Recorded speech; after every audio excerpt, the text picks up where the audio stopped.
ಎಲ್ರಿಗೂ ನಮಸ್ಕಾರ. ನಾನು ನಿಮ್ಮ ಮೇಘಾತ್ರೇಯ. ವೆಲ್ಕಮ್ ಟು ASRS ಮನಿ ಮಂತ್ರ ಕನ್ನಡ ಯೂಟ್ಯೂಬ್ ಚಾನಲ್. ನಮ್ಮ ವಿಡಿಯೋಸ್ಗಳೆಲ್ಲ ನಿಮಗೆ ಇಷ್ಟ ಆಗ್ತದೆ ಅಂತ ಭಾವಿಸ್ತಾ ಇದ್ದೀವಿ. ಐ ಹೋಪ್ ಲಾಸ್ಟ್ ವಿಡಿಯೋ ಕೂಡ ನೋಡಿ ತುಂಬಾ ಯೂಸ್ಫುಲ್ ಆಗಿದೆ. ನಿಮಗೂ ಕೂಡ ತುಂಬ ಜನ ಒಳ್ಳೊಳ್ಳೆ ಕಮೆಂಟ್ಸ್ ಮಾಡಿದ್ದೀರಾ, ತುಂಬ ಒಳ್ಳೊಳ್ಳೆ ಫೀಡ್ಬ್ಯಾಕ್ಸ್ನ ಕೊಟ್ಟಿದ್ದೀರಾ.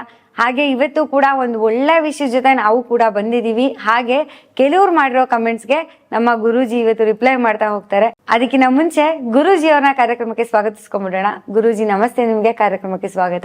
ನಮಸ್ತೆ. ಕನ್ನಡ ನಾಡಿನ ಎಲ್ಲ ಸಮಸ್ತ ಜನತೆಗೂ ನನ್ನ ನಮಸ್ಕಾರ. ಗುರೂಜಿ, ಇವಾಗ ತುಂಬಾನೇ ಒಳ್ಳೊಳ್ಳೆ ಕಮೆಂಟ್ಸ್ ಬರ್ತಿದೆ. ನಮ್ಮ ವೀಕ್ಷಕರು ಸಿಕ್ಕಾಪಟ್ಟೆ ಇಷ್ಟಪಡ್ತಿದ್ದಾರೆ ವಿಡಿಯೋಸ್ನ, ತುಂಬಾನೇ ಹೆಲ್ಪ್ಫುಲ್ ಆಗ್ತಿದೆ ಅಂತ ಹೇಳ್ತಿದ್ದಾರೆ. ಹಾಗೆ ಆ ಕಮೆಂಟ್ಸ್ ಅಲ್ಲಿ ಒಂದಷ್ಟು ಕಮೆಂಟ್ಸ್ ನಾನು ಪಿಕ್ ಮಾಡ್ಕೊಂಡು ಬಂದಿದ್ದೀನಿ. ಅವ್ರಿಗೆ ಆನ್ಸರ್ಸ್ ಬೇಕಂತೆ ನಿಮ್ಮ ಕಡೆಯಿಂದ. ಈಗ ಮೊದಲಿಗೆ ಒಬ್ರು ಕಮೆಂಟ್ ಮಾಡಿದ್ರು, ಅನ್ಎಕ್ಸ್ಪೆಕ್ಟೆಡ್ ಮತ್ತೆ ಎಕ್ಸ್ಪೆಕ್ಟೆಡ್ ಮನಿ ಅಂತ ಹೇಳ್ತಿರಲ್ಲ, ಅದೇನು ಅಂತ ಕನ್ನಡದಲ್ಲಿ ಹೇಳಿ ಅಂತ.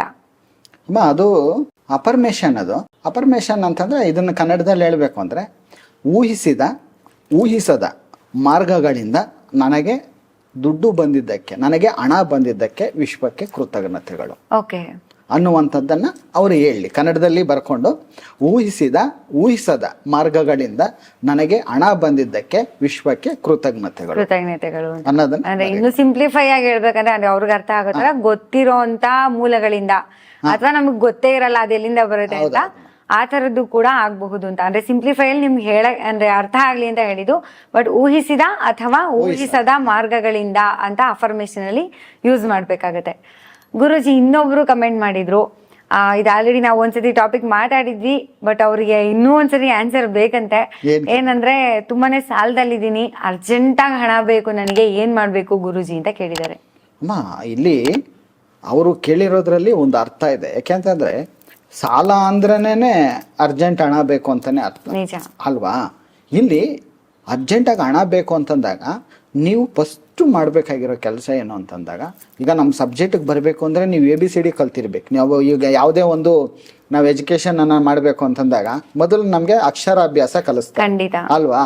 ಅದಕ್ಕೆ ನಮ್ಮ ಸಬ್ಜೆಕ್ಟಿಗೆ ಬಂದಿದ್ದೀರಾ, ಫಸ್ಟು ಇದನ್ನು ಪ್ರಾಕ್ಟೀಸ್ ಮಾಡಿ. ದಿನೇ ನೀವು ಪ್ರಾಕ್ಟೀಸ್ ಏನು ಮಾಡ್ತಾ ಇರ್ತೀರಾ. ಮತ್ತೆ ನಾವು ಸಾಲ ತೀರ್ಸೋದಕ್ಕೆ ತುಂಬಾ ಟೆಕ್ನಿಕ್ಸ್ ಹೇಳಿದೀವಿ ನಾವು. ಟೈಮ್ ಟೇಬಲ್ ಆಗಿರ್ಬೋದು, ಬರೆದು ಬಿಟ್ಟು ಅದನ್ನ ಹೊಡಿಬೇಕು. ಮೂರಿಂಗ್ ಪೆನ್ ಅನ್ನ ಯೆಲ್ಲೋ ಪೇಪರು, ರೆಡ್ಡಿಂಗ್ ಪೆನ್ನು, ಬ್ಲಾಕಿಂಗ್ ಪೆನ್ ಅನ್ನ ತಗೊಂಡು ಅದನ್ನ ಹೆಸರನ್ನ ಬರೆದು, ಆಮೇಲೆ ಇದು ಅಮೌಂಟ್ ಬರೆದು ಆ ಅಮೌಂಟ್ ಅನ್ನ ಇವರು ಕೊಟ್ಟಿರುವಂತಹ ಹಣವನ್ನ ಇವರ ಸಮಯಕ್ಕೆ ಸರಿಯಾಗಿ ನಾನು ಸಲ್ಲಿಸಿದ್ದಕ್ಕೆ ವಿಶ್ವಕ್ಕೆ ಕೃತಜ್ಞತೆಗಳು ಅಂತ ಹೇಳುವುದರ ಮುಖಾಂತರ ಆ ಟೈಮ್ ಟೇಬಲ್ ಅನ್ನ ಯೂಸ್ ಮಾಡ್ಲಿ, ಆ ತಂತ್ರನ.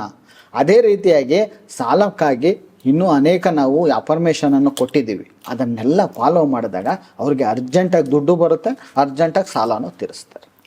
ಇನ್ನೂ ವಿವರ ಏನಾದರೂ ಬೇಕು, ಇನ್ನೂ ಜಾಸ್ತಿ ಬೇಕು ಅಂತಂದಾಗ ಅವ್ರು ಏನು ಮಾಡಬೇಕು ಅಂತಂದ್ರೆ ಈ ಸಬ್ಜೆಕ್ಟನ್ನು ಇನ್ನೂ ಸ್ವಲ್ಪ ಆಳವಾಗಿ ತಿಳ್ಕೊಳ್ಳುವಂತಹ ಒಂದು ಪ್ರಯತ್ನವನ್ನು ಮಾಡಬೇಕು. ಗುರುಜಿ, ಥ್ಯಾಂಕ್ ಯು ಇವರಿಬ್ಬರಿಗೂ ಆನ್ಸರ್ ಮಾಡಿದ್ದಕ್ಕೆ. ಇನ್ನು ಇದೇ ಥರ ನಿಮ್ಗೆ ಏನಾದರೂ ಕಮೆಂಟ್ಸ್ಗಳಿದ್ರೆ, ಏನಾದ್ರು ಡೌಟ್ಸ್ಗಳಿದ್ರೆ ದಯವಿಟ್ಟು ಕಮೆಂಟ್ ಮಾಡಿ, ನಮ್ಮ ಗುರುಜಿ ಆನ್ಸರ್ ಮಾಡ್ತಾರೆ. ಅದಾದ್ಮೇಲೆ ಗೊತ್ತಲ್ಲ, ಏನಾದ್ರು ಜಾಸ್ತಿ ಸಂದೇಹಗಳಿದ್ರೆ ಆಬ್ವಿಯಸ್ಲಿ ನಮ್ಮ ಕ್ಲಾಸ್ಗೆ ರಿಜಿಸ್ಟರ್ ಮಾಡಿಕೊಂಡು ಬಂದು ಡೈರೆಕ್ಟಾಗಿ ಗುರುಜಿ ಜೊತೆ ಮಾತಾಡಿ ನೀವು ನಿಮ್ಮ ಸಂದೇಹಗಳನ್ನ ಬಗೆಹರಿಸ್ಕೋಬಹುದು. ಗುರುಜಿ, ಇನ್ನೊಂದು ನಾನು ಅಬ್ಸರ್ವ್ ಮಾಡಿದೆ ರೀಸೆಂಟಾಗಿ ವಿಡಿಯೋಸ್ ಓಪನ್ ಮಾಡ್ತಾ, ತುಂಬಾ ಖುಷಿ ಆಯಿತು ಕೂಡ, ಪ್ರೌಡ್ ಫೀಲ್ ಆಯಿತು ನನಗೆ. ಆ್ಯಕ್ಚುಲಿ ಇದೆ ಆ ವಿಡಿಯೋ. ಒಂದಿನ ಫೇಸ್ಬುಕ್ ಮುಂದಿದಾಗ ಕೃಷ್ಣ ಸರ್ ನಂಬರ್ ನಂಗೆ ಸ್ಕ್ರೀನ್ ಮೇಲೆ ಡೇಲ್ ಆಗ್ತಿತ್ತು, ತಗೊಂಡು ಕಾಲ್ ಮಾಡಿದೆ. ಅವ್ರಿಗೆ ಹೇಳಿದೆ, ಸರ್ ಹಿಂಗೆಲ್ಲ ಅಟೆಂಡ್ ಮಾಡಿದೀನಿ, ಇವೆಲ್ಲ ಬೋಗಸು ಅಂತ. ಆದ್ರೂ ಕೂಡ ಅವ್ರು ಏನ್ ಮಾಡಿದ್ರು, ಒಂದ್ 2-3 ಸತಿ ಏನಾಸ್ತು ಗೊತ್ತಿಲ್ಲ, ಫೋನ್ ಮಾಡಿ ಇಟ್ಟವ್ರು. ಕೊನೆಗೆ ಗುರುಗಳನ್ನೇ ಕಾಂಟ್ಯಾಕ್ಟ್ ಮಾಡ್ಬಿಟ್ರು ಡೈರೆಕ್ಟ್ ಆಗಿ. ಅವತ್ತು ಅಳ್ತಿದ್ದೆ ನಾನು. ಏನ್ ಕಳ್ತಿದ್ದೆ ಅಂದ್ರೆ, ಹೆಂಗಪ್ಪ ನಾನ್ ಸಾಲ ತೀರ್ಸೋದು, ನಾನ್ ಮಾಡ್ಕೊಂಡಿದ್ದೆ ನನ್ಗೆ ಗೊತ್ತಿಲ್ಲದೆ ಅರಿವಿಲ್ದೆ ಮಾಡ್ಕೊಂಡಿದ್ದೆ, ಹೆಂಗ್ ಸಾಲ ತೀರ್ಸೋದು ಅಂತ ಯೋಚನೆ ಮಾಡಿದೆ. ಗುರುಗಳು ಮಾತಂದ್ರು, ಹಿಂಗ್ ಕ್ಲಾಸ್ ಅಟೆಂಡ್ ಮಾಡು, ಇನ್ ಎಲ್ಲ ಸಾಲ್ವ್ ಆಗುತ್ತೆ ಅಂದ್ರು. ನಾನು ಒಂದೇ ತಿಂಗಳು 15 ಲಕ್ಷ ಸಂಪಾದನೆ ಮಾಡಿದೆ. ಸೂಪರ್. ಬರೀ 9ನೇ ತಾರೀಕಿಗೆ ಇಲ್ಲಿವರೆಗೂ 15 ಲಕ್ಷ ಸಂಪಾದನೆ ಮಾಡಿದೆ. ನನ್ಗೀಗ ದುಡ್ಡು ಅನ್ನೋದು ತಾಟ್ ಅನ್ಬೋದಾಯ್ತು ಹತ್ರ. ಆ ತರ ನಿಜವಾಗ್ಲೂ ನಂಗೆ ಇದು ನೋಡಿ ಖುಷಿನೂ ಆಯ್ತು, ಆಶ್ಚರ್ಯನೂ ಆಯ್ತು. ಹಾಗೆ ಹೇಗ್ ಗುರುಜಿ ಇದೆಲ್ಲ ಒಂದೇ ತಿಂಗಳ 15 ಲಕ್ಷ ಸಂಪಾದನೆ ಮಾಡಿದೀನಿ ಅಂತ ಹೇಳ್ತಿದ್ದಾರೆ ನಿಮ್ ಕ್ಲಾಸ್ ಅಟೆಂಡ್ ಮಾಡಿ ಆದ್ಮೇಲೆ? ಅದು ಹೇಗೆ ಅಂತ ಗೊತ್ತಾಗ್ಬೇಕು ಅಂತಂದ್ರೆ, ಒಂದೇ ಒಂದ್ ಸರ್ತಿ ಅವ್ರ ಜೀವನದಲ್ಲಿ ಆ ಕ್ಲಾಸ್ ಒಳಗಡೆ ಹೆಜ್ಜೆಯನ್ನು ಇಟ್ಟಾಗ ಅವ್ರಿಗೆ ಗೊತ್ತಾಗುತ್ತೆ. ಓಕೆ, ಸೀಕ್ರೆಟ್ ಏನು ಅಂತ ಕ್ಲಾಸಲ್ಲಿ ಹೆಜ್ಜೆಯನ್ನು ಇಟ್ಟರೆ ಗೊತ್ತಾಗುತ್ತೆ. ಓಕೆ, ಇವ್ರ ಹೆಸರು ನವೀನ್ ಕುಮಾರ್ ಅಂತ. ಆಕ್ಚುಲಿ ತುಂಬಾನೇ ಖುಷಿ ಆಯ್ತು ಈ ವಿಡಿಯೋ ನೋಡಿ ನನ್ಗಂತೂ ಅಂಡ್ ಆಶ್ಚರ್ಯನೂ ಆಯ್ತು. ಆದ್ರೆ ಗುರುಜಿ ಹೇಳಿದ ಮಾತು ಕೇಳಿದ್ಮೇಲೆ ಗೊತ್ತಾಯ್ತು ಅದು ನಿಜವಾಗ್ಲೂ ಆಗಿರುವಂತ ಸಂಗತಿ ಅಂತ. ಗುರುಜಿ, ಇವಾಗ ಇದೇ ತರ ನಮ್ಮ ಜನ ಎಲ್ಲ ಆಗ್ಬೇಕಂತ ಆಬ್ವಿಯಸ್ಲಿ ಎಲ್ರಿಗೂ ಕನ್ಸಿರುತ್ತೆ, ನಾನು ತುಂಬಾ ಸಿರಿವಂತ ಆಗ್ಬೇಕು ಅಂತ. ಅಂತವ್ರಿಗೆ ಏನ್ ಹೇಳ್ತೀರಾ ನೀವು ಅಂತ? ಇವ್ರು ಹೇಗೆ ಫಾಲೋ ಮಾಡ್ತಾ ಇದ್ರು, ಹೇಗ್ ಬರ್ತಿದ್ರು ಕ್ಲಾಸ್ಗೆ, ಅದ್ರ ಬಗ್ಗೆ ಮಾತಾಡ್ತಾ ಇದ್ರು. ಕ್ಲಾಸ್ಗೆ ಬರೋದು ಒಂದು, ಮೊದಲು ನಾವು ಏನ್ ಮಾಡ್ತಾ ಇದೀವಿ ಅಂದ್ರೆ ವಿಡಿಯೋವನ್ನ ಫಾಲೋ ಮಾಡ್ಬೇಕು. ಪ್ರತಿಯೊಂದು ವಿಡಿಯೋವನ್ನ ಫಾಲೋ ಮಾಡಿ ನಾವು ಹೇಳುವಂತಹ ಪಾಯಿಂಟ್ಸ್ ಅನ್ನ ಇಟ್ಕೊಬೇಕು. ನಾವು ಹೇಳಿರುವಂತಹ ಪದ್ಧತಿಯಲ್ಲಿ ಅದನ್ನ ಫಾಲೋ ಮಾಡ್ಬೇಕು. ನಂತರ ಕ್ಲಾಸಿಗೆ ಬಂದ್ರೆ ಅದಕ್ಕೆ ಬೇಕಾದಂತಹ ಸೀಕ್ರೆಟ್ಸ್ ಏನಿರುತ್ತೆ ಅವನ್ನೆಲ್ಲ ಹೇಳ್ಕೊಡ್ತೀವಿ ನಾವು. ಅದನ್ನ ಫಾಲೋ ಮಾಡಿದಾಗ ಆಟೋಮೆಟಿಕ್ ಆಗಿ ಅದನ್ನ ಯಾರು ಕರೆಕ್ಟ್ ಆಗಿ ಫಾಲೋ ಮಾಡ್ತಾರೆ, ಅದು ಯಾರು ಸಬ್ಜೆಕ್ಟ್ ಅನ್ನ ಕರೆಕ್ಟ್ ಆಗಿ ಹಿಡಿತಾರೆ ಅವರಿಗೆ ಎಷ್ಟು ಬೇಕಾದ್ರೂ ದುಡ್ಡು ಸಂಪಾದನೆ ಮಾಡಬಹುದು. ಇಲ್ಲಿ ನಾನು ಒಂದು ಹೇಳೋದಕ್ಕೆ ಇಷ್ಟ ಬೀಳ್ತೀನಿ, ನನ್ನ ಗುರಿ ಏನಂದ್ರೆ ನನಗೆ ಒಂದು ಗುರಿ ಇದೆ. ಈಗ ಪ್ರತಿಯೊಬ್ಬರಿಗೂ ಒಂದೊಂದು ಗುರಿ ಅನ್ನೋದಿರುತ್ತೆ. ನನಗಿರುವಂತ ಗುರಿ ಏನು ಅಂತಂದ್ರೆ, ನನ್ನ ವಿಡಿಯೋಗಳನ್ನು ಯಾರು ನೋಡ್ತಾರೆ, ನನ್ನ ಕ್ಲಾಸನ್ನು ಯಾರು ಅಟೆಂಡ್ ಮಾಡ್ತಾರೆ ಅವರನ್ನ 100% ಶ್ರೀಮಂತರನ್ನಾಗಿ ಮಾಡಬೇಕು ಅನ್ನೋದೇ ನನ್ನ ಗುರಿ. ಓಕೆ ಗುರುಜಿ, ತುಂಬಾನೇ ಖುಷಿ ಆಯ್ತು ಆ ಮಾತುಗಳನ್ನ ಕೇಳಿ. ಹಾಗೆ ಇವ್ರ ಮಾತನ್ನು ಕೇಳಿ ನಾನು ಆಲ್ರೆಡಿ ಹೇಳಿ ನಿಮ್ಗೆ ತುಂಬಾನೇ ಖುಷಿ ಆಯ್ತು ಅಂತ.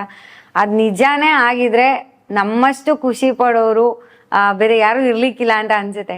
ಅಮ್ಮ, ಇನ್ನೊಂದು ಇಲ್ಲಿ ನಾವು ಆಲೋಚನೆ ಮಾಡ್ಬೇಕಾಗಿರೋದು ಏನಂತಂದ್ರೆ, ಈಗ ಶ್ರೀಮಂತರು ಪ್ರತಿಯೊಬ್ರು ಆಗ್ಬೇಕು ಅಂತ ಹೇಳ್ತಾರೆ. ಯಾಕೆ ಆಗ್ಬೇಕು ಅಂತಂದಾಗ, ಈಗ ನೋಡಿ, ಕುಟುಂಬದಲ್ಲಿ ಯಾರಾದ್ರೂ ಒಬ್ಬರು ಶ್ರೀಮಂತರಿದ್ದಾಗ ಇನ್ನು ಉಳಿದವರನ್ನ ಅದೇ ಶ್ರೀಮಂತಿಕೆ ಕಡೆ ಎಳಿತಾರೆ. ಹೌದು ಅಲ್ವಾ? ಅವ್ರ ಕುಟುಂಬದಲ್ಲಿ ಯಾರಾದ್ರೂ ಒಬ್ಬ ದೊಡ್ಡ ಶ್ರೀಮಂತ ಇದ್ದ ಅಂತ ಇಟ್ಕೊಳ್ಳಿ, ಅವರನ್ನ ಬಡವರನ್ನಾಗಿ ಬಿಡೋದಿಲ್ಲ. ಏನೇ ಮಾಡಿ ತನ್ನ ಕಡೆಗೆ ಎಳ್ಕೊಂತಾನೆ, ಅವ್ರಿಗೆ ಏನಾದ್ರು ಪ್ರಾಬ್ಲಮ್ಸ್ ಇದ್ದ ಸಾಲ್ವ್ ಮಾಡ್ತಾನೆ. ಅರ್ಥ ಆಯ್ತಾ? ಅವರನ್ನು ಶ್ರೀಮಂತರನ್ನಾಗಿ ಮಾಡೋದಕ್ಕೆ ಪ್ರಯತ್ನ ಮಾಡ್ತಾನೆ. ಒಂದು ಉದಾಹರಣೆ ಹೇಳ್ಬೇಕು ಅಂದ್ರೆ, ಈಗ ಯಾವುದೇ ಒಂದು ವಾಹನವನ್ನು ತಗೊಳ್ಳಿ ನೀವು, ಕಾರಿಂದ ಹಿಡ್ದು ಬಸ್ಸಿಂದ ಹಿಡ್ದು ಟ್ರೈನ್ ತನಕ ನೀವು ಯಾವುದೇ ತಗೊಳ್ಳಿ, ಯಾವಾಗ ಇಂಜನ್ ನಲ್ಲಿ ಕೆಪಾಸಿಟಿ ಇರುತ್ತೋ, ಇಂಜನ್ ನಲ್ಲಿ ತಾಕತ್ತಿರುತ್ತೋ, ಆ ಬೋಗಿಗಳನ್ನೆಲ್ಲ ತುಂಬಾ ಈಸಿಯಾಗಿ ಹೇಳ್ಕೊಂಡು ಖಂಡಿತ ಅದು ಎಷ್ಟೇ ಲೋಡ್ ಹಾಕ್ಲಿ ತುಂಬಾ ಈಸಿಯಾಗಿ ಹೇಳ್ಕೊಂಡು ಹೋಗುತ್ತೆ. ಅದೇ ರೀತಿಯಾಗಿ ನಿಮ್ಮ ಕುಟುಂಬದಲ್ಲಿ ಯಾರಾದ್ರೂ ಒಬ್ಬರು ಶ್ರೀಮಂತ ಇದ್ರೆ ಅದು ಎಷ್ಟೇ ಬಡವರಿರ್ಲಿ ಅವ್ರನ್ನೆಲ್ಲ ತುಂಬಾ ಈಸಿಯಾಗಿ ಹೇಳ್ಕೊಂಡು ಹೋಗುತ್ತೆ. ಅದೇ ರೀತಿಯಾಗಿ ಇಲ್ಲಿ ನಾವ್ ಹೇಳೋದೇನಂತಂದ್ರೆ, ಪ್ರತಿಯೊಂದು ಮನೆಗೂ ಮನಿ ಮಂತ್ರ ಸಿಕ್ಬೇಕು, ಪ್ರತಿಯೊಬ್ಬರಿಗೂ ಮನಿ ಮಂತ್ರ ಅನ್ನೋದು ಸೇರ್ಬೇಕು. ಪ್ರತಿಯೊಂದು ಕುಟುಂಬದಲ್ಲೂ ಈ ಮನಿ ಮಂತ್ರ ಸಬ್ಜೆಕ್ಟ್ ಅನ್ನೋದು ಕಲಿಬೇಕು. ಆ ಕುಟುಂಬದಲ್ಲಿ ಈ ಮನಿ ಮಂತ್ರ ಸಬ್ಜೆಕ್ಟ್ ಅನ್ನು ಕಲಿತಾಗ ಏನಾಗುತ್ತೆ ಅಂತಂದ್ರೆ, ಆ ಕುಟುಂಬದಲ್ಲಿ ಒಬ್ಬರಾದ್ರೂ ಇಲ್ಲಿ ಶ್ರೀಮಂತರ ಅನ್ನೋದು ಹಾಗೆ ಆಗ್ತಾರೆ. ಆ ಕುಟುಂಬದಲ್ಲಿ ಒಬ್ಬರು ಶ್ರೀಮಂತರಾದಾಗ ಏನಾಗುತ್ತೆ ಅಂತಂದಾಗ, ಆ ಕುಟುಂಬದವರನ್ನೆಲ್ಲ ಬಡವರು ಯಾರಿದ್ದಾರೆ, ಅವ್ರ ಸಂಬಂಧಿಕರು ಯಾರಿದ್ದಾರೆ, ಅವರನ್ನೆಲ್ಲಾನು ಶ್ರೀಮಂತರನ್ನಾಗಿ ಮಾಡ್ತಾರೆ. ಹಾಗಾಗಿ ಯಾರಾದ್ರೂ ಕುಟುಂಬದಲ್ಲಿ ಒಬ್ಬರಾದ್ರೂ ಶ್ರೀಮಂತರಿರ್ಬೇಕು ಅಂತ ಹೇಳೋದು ಅದಕ್ಕೆ. ಈಗ ಒಂದು ಉದಾಹರಣೆ ಹೇಳ್ತೀನಿ ನೋಡಿ. ಈಗ ಶ್ರೀಮಂತರಿದ್ದಾರೆ ಅಂತ ಇಟ್ಕೊಳ್ಳಿ. ಈಗ ನಾವು ಶ್ರೀಮಂತರು ಅಂದಾಗ ನಾವು ಯಾರಾದ್ರೂ ಬೇರೆ ನೆಂಟರ ಮನೆಗೆ ಹೋಗ್ತೀವಿ, ರಿಲೇಷನ್ ಮನೆಗೆ ಹೋಗ್ತೀವಿ, ನಾವು ಬರೀ ಕೈಯಲ್ಲಿ ಹೋಗೋದಿಲ್ವಲ್ಲ. ಖಂಡಿತ ಅಲ್ಲೇನಾದ್ರೂ ಅವ್ರಿಗೇನಾದ್ರು ತಗೊಂಡೋಗ್ಬೇಕು, ಅಲ್ಲೇನಾದ್ರೂ ಅವ್ರಿಗೆ ಕೊಡ್ಬೇಕು ಅನ್ನುವಂಥ ಭಾವನೆ ನಮಗ್ ಬರುತ್ತೆ ಅಲ್ವಾ? ಅದೇ ನಿನ್ನ ಹತ್ರ ಏನು ಇಲ್ಲ ಅಂತಂದಾಗ ನಿನ್ಗೇನ್ ಭಾವನೆ ಬರುತ್ತೆ? ನನ್ಗೆ ಇಲ್ಲಪ್ಪ, ಅವ್ರಿಗಿನ್ನೇನ್ ಕೊಡೋದು ಅಲ್ವಾ? ನಿಮ್ಮ ಮನಸ್ಸಿಗೆ ಯೋಚನೆ ಬಂದ್ರೇನು ಸಹ ನನಗೇ ಇಲ್ಲ ಅವ್ರಿಗೇನ್ ಕೊಡಕ್ಕಾಗುತ್ತೆ ಅನ್ನುವಂಥ ಭಾವನೆ ಬರುತ್ತೆ. ಅದಕ್ಕೆ ನೀವು ಯಾವಾಗೇ ಆಗ್ಲಿ ನೀವು ಕೊಡುವಂತ ಸ್ಥಾನಕ್ಕೆ ಹೋಗ್ಬೇಕು. ನಾವು ಕೊಡುವಂತ ಒಂದು ಭಾವನೆಯನ್ನ ಬೆಳೆಸ್ಕೊಬೇಕು. ನಾವು ಕೊಡುವಂತ ಒಂದು ಆ ಸ್ಥಾನಕ್ಕೆ ಹೋದಾಗ ಏನಾಗುತ್ತಂದ್ರೆ, ಯೂನಿವರ್ಸ್ ನೋಡ್ತಾ ಇರುತ್ತೆ. ಏನಂತ, ಹೇಯ್ ಇವನ್ ಇಷ್ಟು ದಿನದಿಂದ ಅವನ ಮನಸ್ಸಿನಲ್ಲಿ ಇದ್ದಿಲ್ಲ, ಏನಂತ ಕೊಡ್ಬೇಕು ಅಂತ. ಕೊಡ್ತಾನೂ ಇದ್ದಿಲ್ಲ ಇವನ್ ಯಾರಿಗೂನು. ಈಗ ಕೊಡ್ಬೇಕು ಅಂತ ಮನಸ್ಸು ಬಂದಿದೆ. ಆ ಕೊಡುವ ಆ ಸ್ಥಾನಕ್ಕೆ ಇವನನ್ನ ಕರ್ಕೊಂಡು ಹೋಗ್ತೀನಿ ನಾನು, ಇರುವ ಸ್ಥಿತಿಯಿಂದ ಉನ್ನತ ಸ್ಥಿತಿಗೆ ನಾನು ಕರ್ಕೊಂಡು ಹೋಗ್ತೀನಿ ಅಂತ ಹೇಳ್ಬಿಟ್ಟು ಆ ಯೂನಿವರ್ಸ್ ಏನ್ ಮಾಡುತ್ತೆ ಅಂತಂದಾಗ, ಅದು ಕರ್ಕೊಂಡು ಹೋಗೋದಕ್ಕೆ ನಮ್ಗೆ ಯಾವ್ದಾದ್ರು ದಾರಿ ಇದೆಯಾ, ಇವನ್ಗೆ ಯಾವ್ದಾದ್ರು ದುಡ್ಡು ಬರೋ ರೂಟ್ಗಳೇನೋ ಅಡ್ಡ ಆಗಿದ್ಯಾ, ಅದನ್ನೆಲ್ಲಾನು ಮಾಡೋಣ, ಇವನ್ಗೆ ಯಾವ ಕಡೆಯಿಂದನಾದ್ರೂ ದುಡ್ಡು ಕೊಡೋಣ ಅನ್ನುವಂತಹ ಒಂದು ಆಲೋಚನೆಯನ್ನ ಮಾಡುತ್ತೆ. ಇಲ್ಲಿ ಶ್ರೀಮಂತರ ಆಗ್ಬೇಕು ಅಂತ ಆಲೋಚನೆ ಬರ್ತಾ ಇದೆ. ಆದ್ರೆ ಇನ್ನೊಂದು ಏನಂತಂದ್ರೆ, ಇಲ್ಲಿ ಯಾರೂನು ಅಷ್ಟೇ ಈ ಮನಸ್ಸಿನ ಮಾತನ್ನ, ಹೃದಯದ ಮಾತನ್ನ ಕೇಳ್ತಾ ಇಲ್ಲ, ಬರೀ ದೇಹದ ಮಾತನ್ನ ಕೇಳ್ತಾ ಇದ್ದಾರೆ. ಯಾವ ರೀತಿ ಕೇಳ್ತಾ ಇದ್ದಾರೆ ಅಂತಂದಾಗ ನೋಡಿ, ಈಗ ಯಾವುದೋ ಒಂದು ನಮ್ದು ವಿಡಿಯೋ ಬಂತು ಅಂತ ಇಟ್ಕೊಳ್ಳಿ, ಟಕ್ಕಂತ ಕ್ಲಾಸ್ಗೆ ಹೋಗೋಣ ಅನ್ನುವ ಆಲೋಚನೆ ಮನಸ್ಸು ಹೇಳುತ್ತೆ, ಹೃದಯ ಹೇಳುತ್ತೆ ಹೇ ಅರ್ಜೆಂಟ್ ಆಗಿ ಆ ಕ್ಲಾಸ್ ಅಟೆಂಡ್ ಮಾಡು ಅಂತ ಹೇಳುತ್ತೆ. ಆದ್ರೆ ನಮ್ಮ ದೇಹ ಹೇಳುತ್ತೆ ಬಿಡು ಪರವಾಗಿಲ್ಲ, ಇನ್ನು ಯಾವಾಗಲಾದರೂ ಹೋದ್ರೆ ಪರವಾಗಿಲ್ಲ ಬಿಡು. ಆಗಂದ ತಕ್ಷಣ ಏನಾಗಿರುತ್ತೆ ಅಂದರೆ ಸಮಯ ಅನ್ನೋದು ನಿಲ್ಲೋದಿಲ್ಲ. ಸಮಯ ಅನ್ನೋದು ಯಾರಪ್ಪನ ಮನೆ ಗಂಟಲ್ಲ, ಅದು ಒಂದು ನಿಮಿಷನೂ ನಿಲ್ಲೋದಿಲ್ಲ, ಒಂದು ನಿಮಿಷವನ್ನು ನೀನು ನಿಲ್ಲಿಸೋದಕ್ಕೂ ಆಗೋದಿಲ್ಲ. ಆ ಸಮಯ ಅನ್ನೋದು ಯಾವ ರೀತಿ ಅಂತಂದಾಗ ಕಾಲವನ್ನು ತಡೆಯೋರು ಯಾರೂ ಇಲ್ಲ, ಗಾಳಿಯನ್ನ ಹಿಡಿಯೋರು ಎಲ್ಲೂ ಇಲ್ಲ. ಎಷ್ಟು ಅದ್ಭುತವಾಗಿ ಹಾಡಾಡಿದ್ದಾರೆ ಅಲ್ವಾ? ಅದೇ ರೀತಿಯಾಗಿ ಇಲ್ಲ, ಕಾಲವನ್ನು ಯಾರು ತಡೆಯೋಕೆ ಆಗೋದಿಲ್ಲ. ಆ ಕಾಲ ಹೋಗುತ್ತೆ, ನಿನ್ನ ಸಮಯ ಇಲ್ಲಿ ಮೀರೋಗಿರುತ್ತೆ, ನೀನು ಸಂಪಾದನೆ ಮಾಡೋದಕ್ಕೂ ಆಗೋದಿಲ್ಲ. ಆ ದೇವರು, ಆ ಯೂನಿವರ್ಸ್ ನಿನಗೆ ಆ ರೂಟ್ಸ್ ಅನ್ನು ಕೊಟ್ಟಿದೆ, ಆ ದಾರಿಯನ್ನು ಓಪನ್ ಮಾಡ್ತಾ ಇದೆ. ನೀನು ಹೋಗು, ಈ ರೂಟಲ್ಲಿ ಹೋದ್ರೆ ನೀನು ಶ್ರೀಮಂತನಾಗ್ತೀಯ ಅಂತ ಹೇಳ್ತಾ ಇದೆ. ಆದ್ರೆ ಇಲ್ಲಿ ದೇಹ ಏನ್ ಹೇಳ್ತಾ ಇದೆ, ಮುಂದೂಡೋಣ, ನೆಕ್ಸ್ಟ್ ಅಂತ. ಏನಿದೆ ಬಿಡು ಅದ್ರಲ್ಲಿ.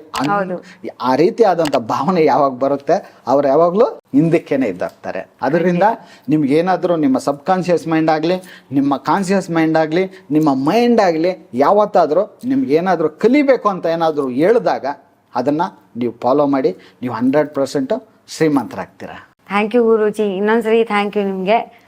ನೀವೇ ನೋಡಿದ್ರಲ್ಲ ವಿಡಿಯೋನ, ಎಷ್ಟು ಚೆನ್ನಾಗಿ ಫೀಡ್ಬ್ಯಾಕ್ ಕೊಟ್ಟಿದ್ದಾರೆ ಅಂತ. ಅಂದ್ರೆ ಚೆನ್ನಾಗಿನೋದಕ್ಕಿಂತ ಹೆಚ್ಚಾಗಿ ಅವರ ಲೈಫ್ನ ಅನುಭವ ಏನಾಯ್ತು ಗುರೂಜಿ ಅವ್ರನ್ನ ಮೀಟ್ ಮಾಡಿದ್ಮೇಲೆ ಅಥವಾ ಕ್ಲಾಸಸ್ ಅಟೆಂಡ್ ಮಾಡಿದ್ಮೇಲೆ ಅನ್ನೋದನ್ನ ಶೇರ್ ಮಾಡಿದ್ರು. ಆ ವಿಡಿಯೋ ಯೂಟ್ಯೂಬ್ ನಲ್ಲೇ ಇದೆಯಮ್ಮ, ನೋಡಬಹುದು. ಎಸ್, ನಮ್ಮ ASRS ಮಣಿಮಂತ್ರ ಕನ್ನಡ ಯೂಟ್ಯೂಬ್ ಚಾನಲ್ ನಲ್ಲೇ ಆ ವಿಡಿಯೋ ಕೂಡ ಇದೆ, ನೀವು ತೆಗೆದು ನೋಡ್ಬೋದು ಬೇಕಾದ್ರೆ.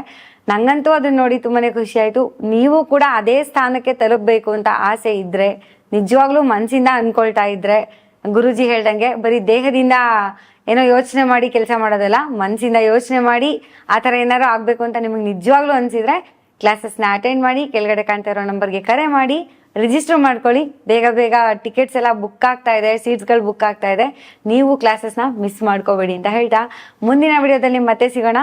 ಧನ್ಯವಾದಗಳು ಗುರೂಜಿ, ನಿಮಗೂ ಕೂಡ ಧನ್ಯವಾದಗಳು. ನಮಸ್ತೆ ಅಮ್ಮ. ಸರ್ವೇ ಜನ ಸುಖಿನೋ ಭವಂತು. ಎಲ್ಲ ಶ್ರೀಮಂತರಾಗಿ